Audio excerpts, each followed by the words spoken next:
आप देख रहे हैं AMB न्यूज। नमस्कार दोस्तों, आप देख रहे हैं AMB लाइव न्यूज। हम आपको दिखा रहे हैं नगर पंचायत जहांगीरपुर से। दोस्तों, जैसा कि नामित सभासद 3 व्यक्तियों को नियुक्त किया गया है, उनका आज यहां पर नगर पंचायत में सम्मान भी किया गया है। तो जैसा कि वह व्यक्ति हैं तेजपाल सिंह, ललित यादव जी और राजेश मीणा जी। चेयरमैन साहब, आज जो यहाँ पर ये शपथ ग्रहण जो प्रोग्राम बनाया गया है, इस पर क्या कुछ कहना है? क्या कुछ प्रोग्राम था? नमस्कार पत्रकार महोदय, ये आज जो शासन से 3 मेंबर नियुक्त हुए हैं, तो आज विधायक जी तो आ नहीं पाए, शशांक भाई आए थे चेयरमैन टोपरा, तो उनको शपथ ग्रहण कराई है। और 3 मेंबर और बढ़ने से हमारे 10 मेंबर तो पहले ही है, 3 मेंबर और बढ़े हैं हमारे, तो गांव में और अच्छा शायद हम विकास कर पाएंगे। तो एक दूसरे का सहारा ही होता है हर आदमी, और अच्छी चीज है। ये जो नॉमिनेट सभासद जो बनाए गए हैं, ये किए गए, इनके कार्य क्या कुछ है?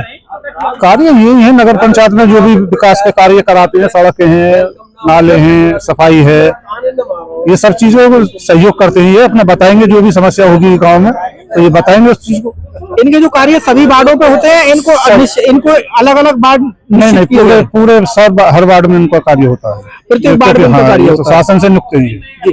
तो शासन के माध्यम से, नगर पंचायत के माध्यम से कोई इनको वेतनमान भी दिया जाता है या नहीं दिया जाता है? ऐसा तो मेरी नॉलेज में कुछ है नहीं है। हाँ, ऐसा कुछ है जी।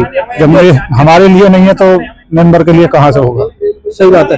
तो इन नॉमिनेट जो सभासद हैं, इनकी नगर पंचायत जहांगीरपुर के माध्यम से किसी प्रकार की लिस्ट भेजी गई थी या ऊपर से नियुक्त किया गया? ये विधायक जी द्वारा ही लिस्ट भेजी हुई गई थी। हमने नाम भेजे थे, यहाँ से 4 नाम भेजे थे, तो विधायक जी ने ये 3 नाम नियुक्त करके शासन को भेज दिए, शासन ने यहाँ पे भेजे। तो आज के शपथ ग्रहण प्रोग्राम में कौन कौन वरिष्ठ अधिकारी पहुंचे? ये हमारे SDM साहब थे, PO साहब थे, और रोपरा चेयरमैन है शशांक भाई, और मैं भी था मौजूद, और वार्डों के 10 मेंबर और 3 ये, और बाकी गांव की जनता सारी। बहुत बहुत धन्यवाद जी। जैसा कि आज यहाँ पर शपथ ग्रहण प्रोग्राम मनाया गया है, तो आज की प्रोग्राम को लेकर क्या कहना है आपका? आज की जो शपथ ग्रहण समारोह का जो प्रोग्राम हुआ है, हमारी भारत सरकार, उत्तर प्रदेश सरकार ने जो 2-3 हमारे को मनोनीत किए हैं सभासद, अब ये बड़ा हर्ष का विषय है और ये बहुत अच्छी बात है कि हमारे लिए 2-3 वो मिले, मनोनीत करे सभासद। अब इनको अपनी जिम्मेदारी अपने तरीका से निभानी चाहिए, और इससे एक कस्बे में एक काम करने की ऊर्जा पैदा होगी, और इससे बहुत अच्छा होगा। और मैं सबको, इन तीनों को अपनी तरफ से बहुत हार्दिक बधाई और धन्यवाद देता हूँ। वर्तमान सरकार में आपके गांव के लिए क्या कुछ निर्माण कार्य दिए गए? वर्तमान सरकार ने तो जी हमारे गांव के लिए बहुत कुछ निर्माण कार्य दिया है। एक 81 लाख की लागत से हमारे यहाँ एक उत्सव भवन बनने जा रहा है, और एक 24 लाख रुपए की लागत से अब मेरे गांव में एक प्रेरणा स्थल भी बना है, एक खेल मैदान भी बना है। तो वर्तमान सरकार ने मेरे गांव के लिए तो बहुत कुछ दिया है, और इसका मैं सारा श्रेय जो देता हूं हमारे माननीय विधायक जी को देता हूं, ठाकुर धीरेन्द्र सिंह के लिए। उन्हीं का पूरा हमारे ऊपर प्यार है, स्नेह है। यदि कोई भी वर्तमान सरकार कोई योजना देती है तो शायद उम्मीद ये मैं करता हूँ कि मुझे वो मिलती है विधायक जी के द्वारा। जी, बहुत बहुत धन्यवाद। जैसा कि आपको नॉमिनेट किया गया सभासद के पद पर, और आज आपका यहाँ पर शपथ ग्रहण भी प्रोग्राम मनाया गया है, तो इस पर क्या कुछ कहना हो? कैसा आज आप अपने आप में फील कर रहे हैं? माननीय धीरेन्द्र सिंह विधायक जी द्वारा करीब 2 साल पहले हम 3 लोगों के नाम नॉमिनेट करके यहाँ से भेजे शासन के लिए, उत्तर प्रदेश शासन के लिए, और हम वहाँ से माननीय राज्यपाल महोदय के संतुति से तीनों लोग सभासद नॉमिनेट होके आए हैं यहाँ पे। और अब अपनी नगर पंचायत में चेयरमैन साहब और अपने पुराने जो 10 मेंबर हैं, उन सभी के साथ मिलकर अपना जो जहांगीरपुर में जितना ज्यादा से ज्यादा विकास होगा उसी को देखा जाएगा। किसी की कोई परेशानी है, वो इनसे नहीं कह पा रहा है, हमसे आके कहे, मुझसे नहीं कहे, तीसरे से कहे, तो उसे आधार पे ही विकास कार्यों को जितना ज्यादा से ज्यादा होगा वो कराया जाएगा। और कहीं पे कोई कमी रहती है तो माननीय विधायक जी से जाके कहा जाएगा कि माननीय विधायक जी ये चीजें हमें चाहिए।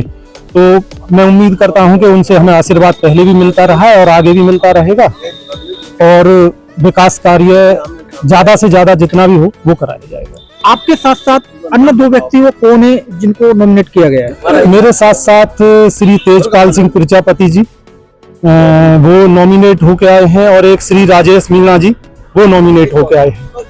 दोनों भाजपा शासन के द्वारा नॉमिनेट किए गए हैं माननीय विधायक जी के आशीर्वाद से। आपको नॉमिनेट किया गया है, तो आपको कस्बे में वार्डों में क्या कुछ कमियां नजर आ रही हैं जिन पर आप सर्वप्रथम कार्य कराना चाहेंगे?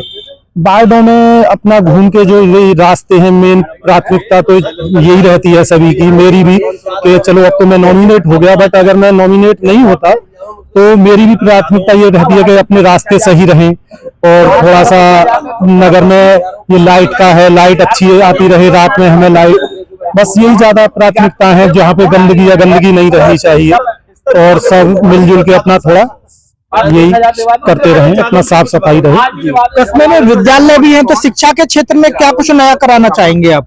शिक्षा के क्षेत्र में विद्यालय हमारे यहाँ पे इंटर कॉलेज तक तो है ही, महिलाओं के लिए ये ब्रह्मा देवी है जो इंटर तक है बालिकाओं के लिए। उसके अलावा एक पब्लिक इंटर कॉलेज है जो हमारा काफी, मतलब ये मान के चलिए कि मेरे पिताजी भी उसमें पढ़े हैं, और उसके अलावा सरल है, कई सारे हैं, बट हमारे यहाँ पे एक सबसे ज्यादा जो कमी है डिग्री कॉलेज की है। अगर डिग्री कॉलेज के लिए हम बात करें तो हमें खुर्जे ही जाना पड़ता है। अगर हमें कहीं पे शिक्षा लेनी है, जैसे साहेबपुर पे है, तो साहेबपुर पे क्या कहते हैं अपना प्राइवेट है, उसमें सभी बच्चे अपना फीस भी नहीं दे सकते। हमने माननीय विधायक जी से कई बार रिक्वेस्ट की है कि एक डिग्री कॉलेज दे दो, तो उन्होंने हमसे कहा भी है कि भाई मुझे जमीन दो, जो अपना LMC सरकारी भूमि हो, हमें 16 बीघा जमीन दे दीजिए, 1 हेक्टेयर। बट हमारे जहांगीरपुर में जमीन ना होने के कारण हम उसमें असमर्थ हो जाते हैं कि हम उन्हें जमीन नहीं दे पाते। तो विधायक जी इसलिए असमर्थ हैं कि जब उन्हें जमीन नहीं मिल पा रही तो राजकीय डिग्री कॉलेज का निर्माण नहीं हो पा रहा है। इसका कहने का मतलब ये है कि कस्बा जहांगीरपुर क्षेत्र में डिग्री कॉलेज नहीं बन पाएगा। ये कहना भी मेरा मतलब सही नहीं है। कभी कभी क्या होता है कि गवर्नमेंट चाहे तो अपना प्रॉपर्टी खरीद के, जमीन खरीद के भी बना देती है, तो ये कहना मेरा सही नहीं है कि डिग्री कॉलेज नहीं बनेगा। डिग्री कॉलेज बन भी सकता है, या कोई अन्य कोई ऐसी योजना आ जाए जिससे किसी के सहयोग से या कैसे बन सकता है। कस्बे के सभी वार्ड वासियों से क्या कुछ कहना चाहेंगे चैनल के माध्यम से? वार्ड वासियों से तो बस मैं यही कहना चाहता हूं कि अपना आसपास स्वच्छता तो खुद वो रखें ही, और अगर किसी को कोई परेशानी है तो पहले से अपने यहाँ पे चेयरमैन साहब हैं, 10 मेंबर हैं, अब हम भी 3 लोग आ गए हैं। अगर किसी से कोई वैसी परेशानी है तो वो हमसे भी कह सकते हैं। बहुत बहुत धन्यवाद आप सभी को हार्दिक शुभकामनाएं और बहुत बहुत बधाई। सरकार की ओर से आपको नामित किया गया है कि आप यहाँ पब्लिक की सेवा देंगे, तो मेरा विश्वास है कि ये सभी मिलकर यहाँ नगर पंचायत की जन समस्याओं का निस्तारण शासन स्तर से, नगर पंचायत स्तर से कराएंगे। यही मेरी और इनको सबको हार्दिक शुभकामनाएं मनोनीत होने। Thank you. सम्मान पगड़ी बांधकर क्षेत्र की जनता करेगी। तो इसी क्रम में मेरे हिसाब से समापन की तरफ अब ले जाए, या कोई अपनी कोई बात रखना चाहते हो कोई, तो एक बार बता दे, फिर ये कहोगे कि हमें से तो पूछी ना। कोई बात अपनी कोई रखना चाहते हो या किसी का कोई सुझाव हो? ये रही बहुत बढ़िया बेटा, इधर